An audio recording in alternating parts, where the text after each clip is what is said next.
My husband was cheating on me and using our shared finances to fund an extravagant lifestyle for his mistress, including the purchase of a luxury car.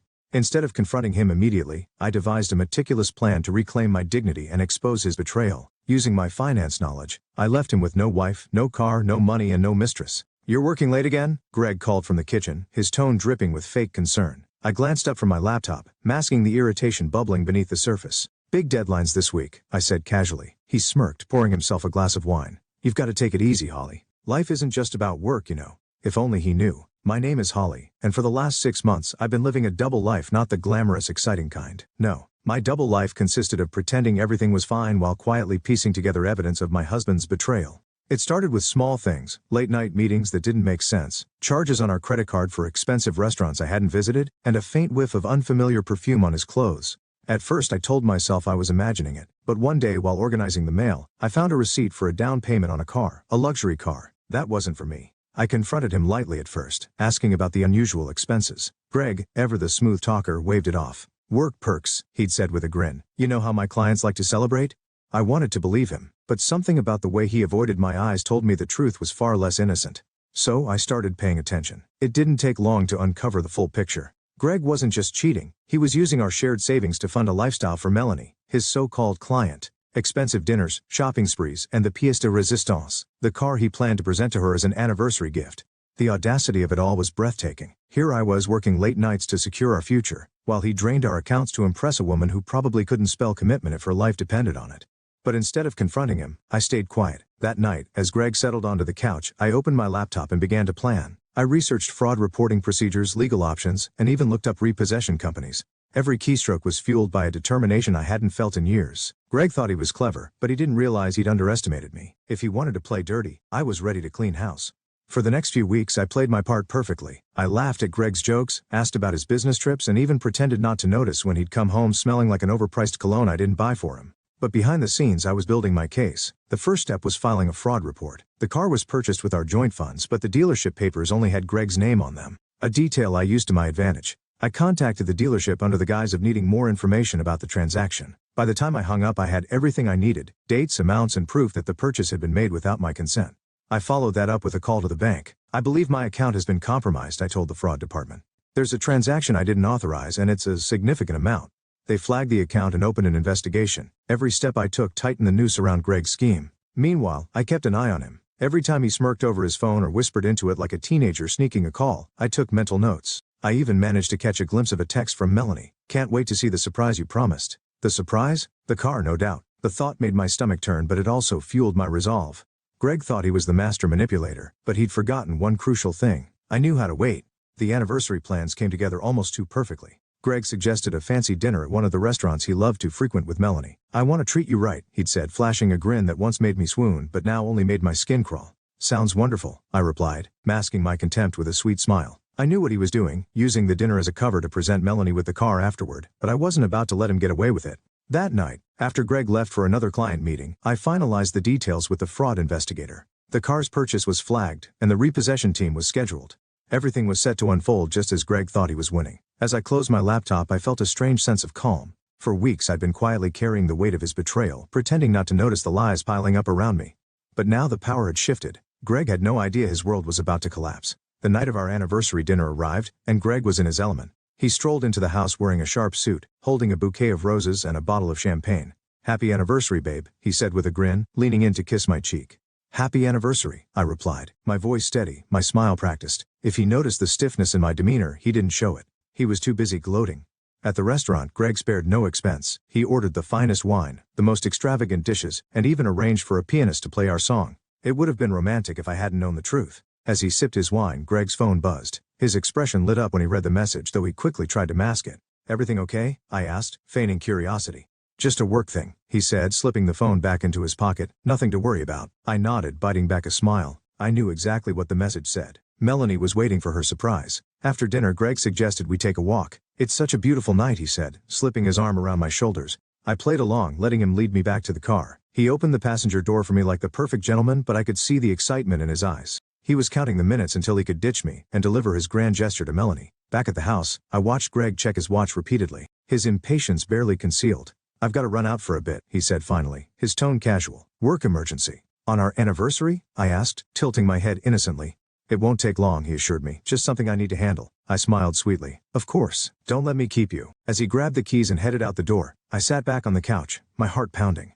I could imagine the scene unfolding already. Greg pulling up to Melanie's place, handing her the keys, and basking in her adoration until the repossession team arrived. I didn't have to wait long. An hour later, my phone buzzed with a text from Detective Ruiz. Repossession complete. Everything went as planned. I stared at the screen, my hands trembling, a mix of relief and satisfaction washing over me. Greg had no idea yet, but his perfect little charade had just come crashing down. And this time I wasn't the one left picking up the pieces. When Greg returned later that night, his face was flushed, and his usual swagger was noticeably absent. He slammed the front door harder than necessary, his keys clinking loudly as he tossed them on the counter. Rough night? I asked, glancing up from the book I was pretending to read. He shot me a look, but his words were measured. Just some unexpected complications, he said, pulling at the knot of his tie. Anything I can help with? I asked, my voice dripping with feigned concern. No, he snapped, then quickly softened his tone. I mean, it's fine, nothing for you to worry about. I bit back a smirk and returned to my book, letting the silence stretch between us. Watching Greg squirm was almost too satisfying, but I wasn't done yet. As he disappeared into the bedroom, muttering something about needing to figure things out, I received another text from Detective Ruiz. Your husband filed a report with the dealership, claimed the car was taken by mistake. We'll keep you updated.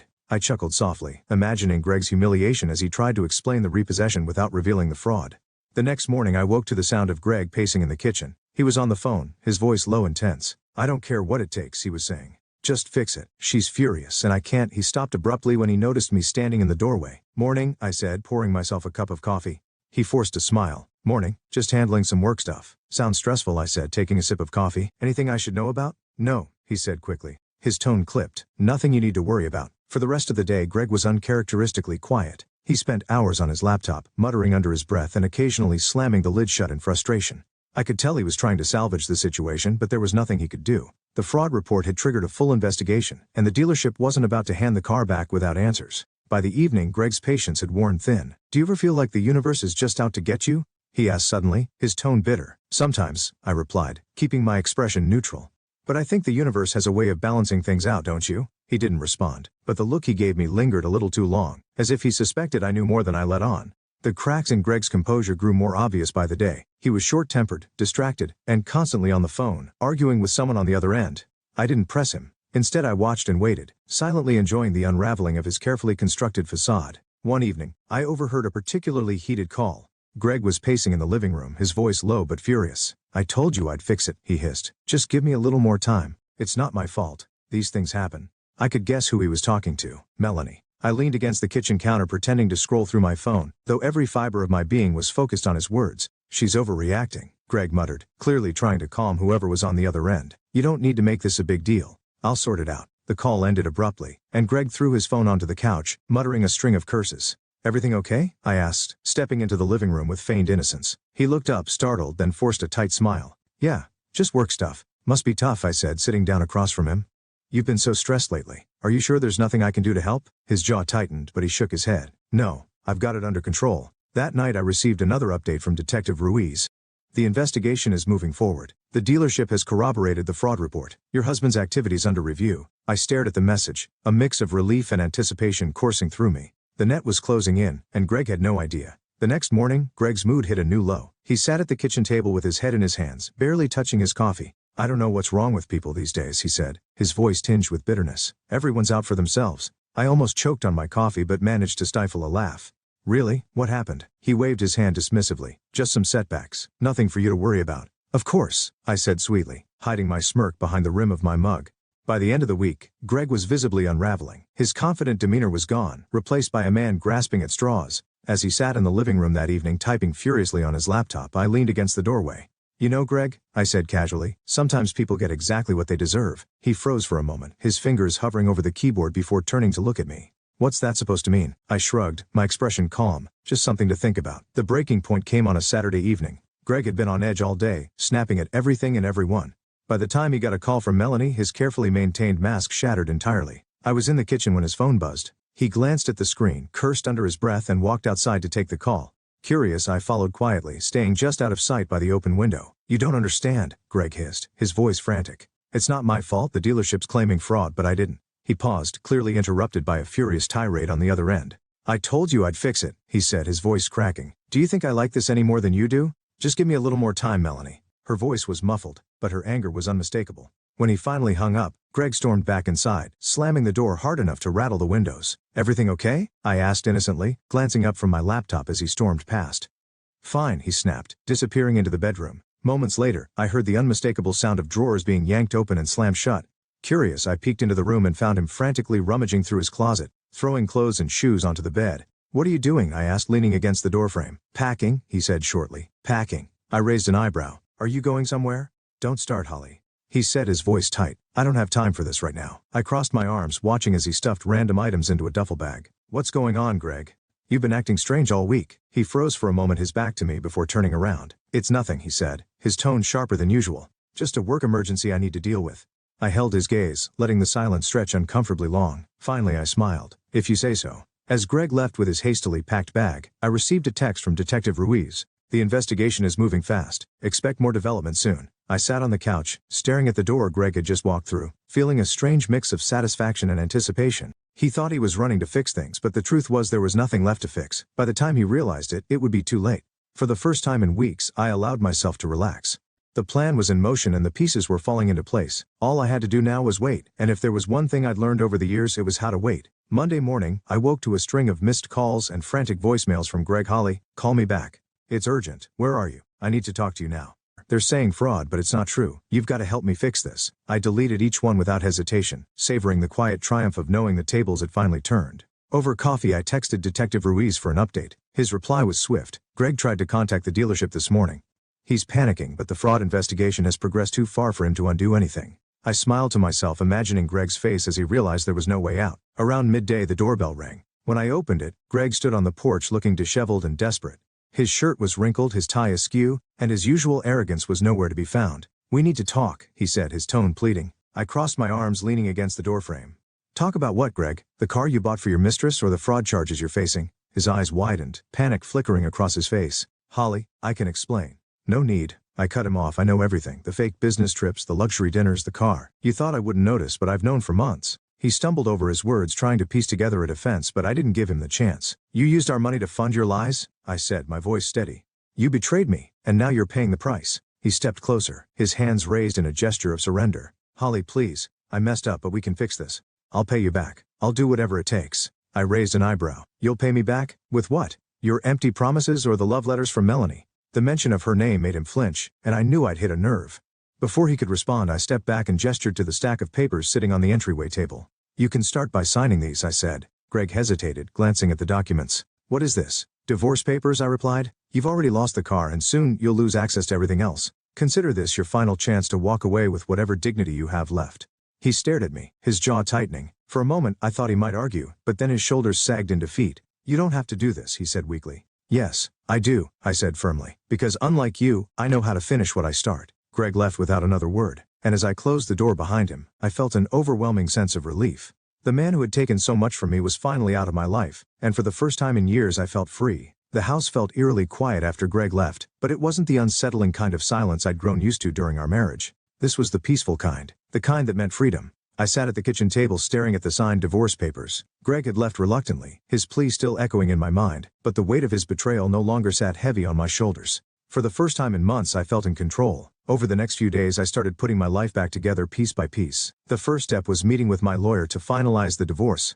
Clara, ever efficient, was thrilled with how smoothly things were progressing. "With the fraud investigation and the financial evidence we've gathered, he doesn't have much leverage," Clara said, flipping through her notes. "You'll keep the house, your assets, and any remaining funds he hasn't squandered." "And what about the fraud case?" I asked, my voice steady but curious. "That's moving forward as well," Clara replied.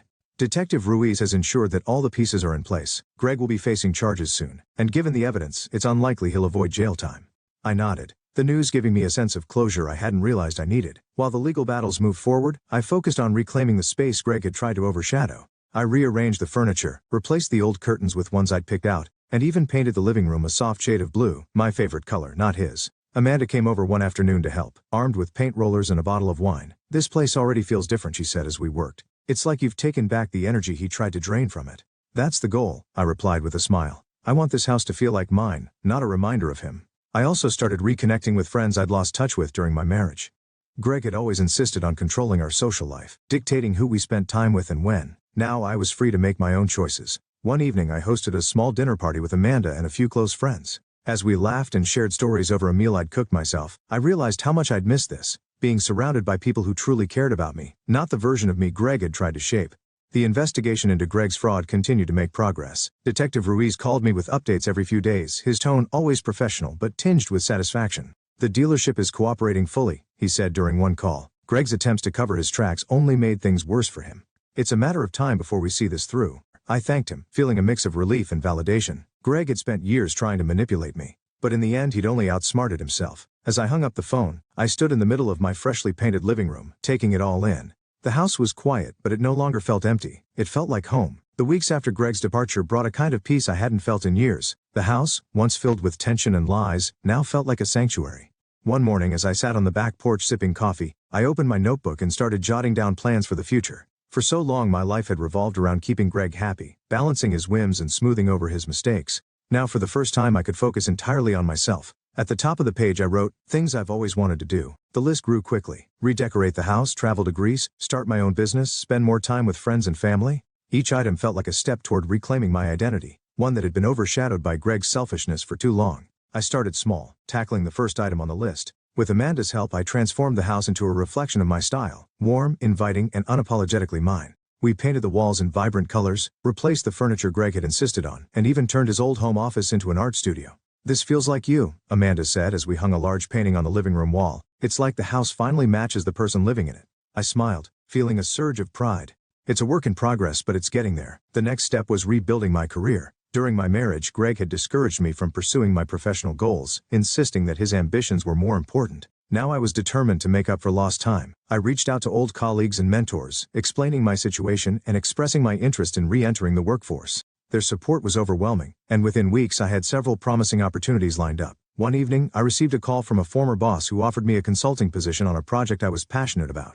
"We'd love to have you back," she said warmly. "Thank you," I replied, feeling a sense of validation I hadn't realized I needed. "I'm ready." As I settled into my new routine, I began to notice subtle but significant changes in myself. I was more confident, more decisive, and more willing to take risks. The fear and self-doubt that Greg had instilled in me were fading, replaced by a quiet strength I hadn't known I possessed. One evening as I sat on the couch with a glass of wine, I looked around the house and smiled. This was my life now, messy, imperfect, and entirely my own. A few weeks later I received a call from Detective Ruiz. "The fraud investigation is officially complete," he said. "Greg has been formally charged and the case will proceed to court in a few months." The news hit me harder than I expected, not because I felt sorry for Greg, but because it symbolized the final unraveling of the life we'd once shared. "Thank you for everything," I told Ruiz, meaning it. Without his guidance I wasn't sure I would have had the strength to see this through. "Justice takes time," he said simply, "but it's worth it." That evening I poured myself a glass of wine and sat on the back porch, staring up at the stars. The closure I'd been waiting for was finally within reach, and with it came a strange mix of emotions, relief, satisfaction, and a touch of sadness for the life I'd thought I'd have. Amanda came over the next day, her usual energy filling the house. "You look different," she said, handing me a bag of takeout. "Like a weight's been lifted." "Maybe it has," I replied with a small smile. "Greg's charges are moving forward and the divorce is almost finalized. It feels like I can finally breathe again." Amanda grinned. "You're practically glowing. What's next?" I gestured to the notebook on the coffee table. "I've been making plans. Travel, work, maybe even a business of my own. I'm finally figuring out what I want instead of what someone else expects of me." "About time," Amanda teased, raising her glass in a toast. "Here's to the next chapter." No. In the weeks that followed I started checking more items off my list. I booked a solo trip to Greece, something I'd always dreamed of but never had the freedom to pursue. The thought of exploring ancient ruins and walking along sunlit beaches filled me with a sense of adventure I hadn't felt in years. At the same time, I dove into my consulting work with enthusiasm, reconnecting with the passion and drive that Greg had tried to stifle. Every step forward felt like a declaration. I was no longer defined by the mistakes of my past or the betrayal I'd endured. One afternoon as I stood in my freshly redecorated living room, I glanced at the framed photo on the mantel. It was a picture of me and Amanda from years ago, taken long before Greg had entered my life. Looking at it now I realized something important. I was still that person, the strong, capable woman who knew how to stand on her own 2 feet. Greg hadn't taken that from me, no matter how hard he'd tried. And now I was finally ready to move forward without looking back.